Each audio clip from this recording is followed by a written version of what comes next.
देश में electric vehicle खूब बिके, इसके लिए सरकार ने शुरू की थी फेम योजना। अब पता ये चला है कि हर दूसरा टू व्हीलर जो बिका है उसमें योजना के नियमों का उल्लंघन हुआ है, जिसकी वजह से सरकार ने अब इस योजना के तहत बिके टू व्हीलर की आंकड़ों को आधा कर दिया है। पहले सरकार की तरफ से बताया गया था कि इस योजना से जो प्रोत्साहन मिला उससे 9,89,000 इलेक्ट्रिक टू व्हीकल देश में बिके।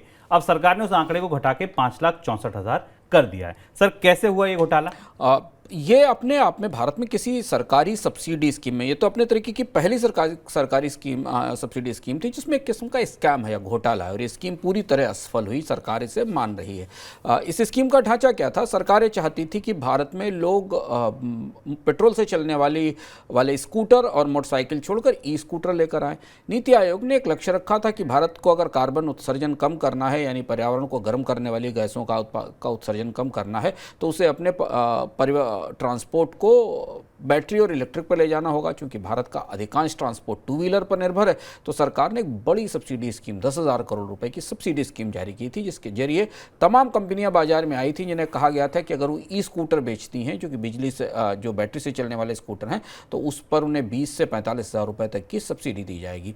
हुआ ये कि इसके साथ कंपनियों पर यह शर्त रखी गई थी कि वो इस उत्पादन में घरेलू उपकरणों का इस्तेमाल करेंगी, भारत में बने हुए सामानों का, भारत में बनी हुई तकनीक का इस्तेमाल करेंगी। भारत में वो तकनीक उपलब्ध थी नहीं, भारत में बैटरी और उपकरण थे नहीं।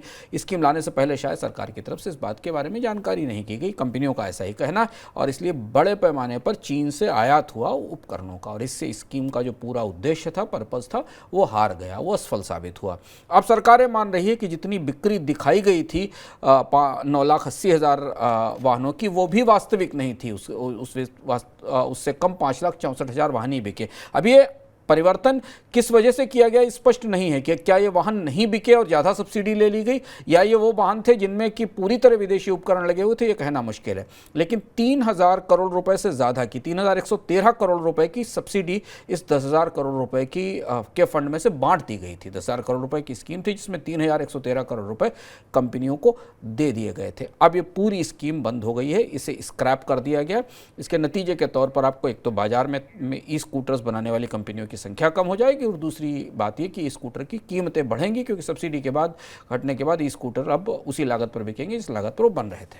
सर, इस स्कीम के बंद होने का असर किन कंपनियों पर पड़ेगा? 3 बड़ी कंपनियों पर इसका असर पड़ा, और इन तीन कंपनियों पर लगातार पड़ताल भी चल रही है, जांच भी चल रही है, सरकार इन सबसे पूछताछ भी कर रही है। इसमें तो हीरो इलेक्ट्रिक है, दूसरी ओकिनावा ऑटोटेक है, और तीसरी ग्रीव्स कॉटन एम्पियर है। इन 3 कंपनियों ने ई स्कूटर के बाजार में काफ़ी सक्रियता दिखाई थी, और इन्होंने सर्विस जो सरकार की तरफ से दी जा रही सब्सिडी का एक बड़ा हिस्सा लिया था।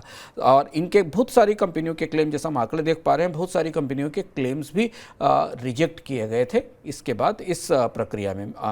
जैसा हमने बताया कि मिनिस्ट्री ने करीब 3,000 करोड़ रुपए इस मामले में स्पेंड किए थे। अब अगले साल अगली स्कीम में शायद जो फेम की अगली स्कीम आएगी उसमें बदलाव भी होगा, और उसमें से इलेक्ट्रिक बसों को भी शामिल करने की संभावना है।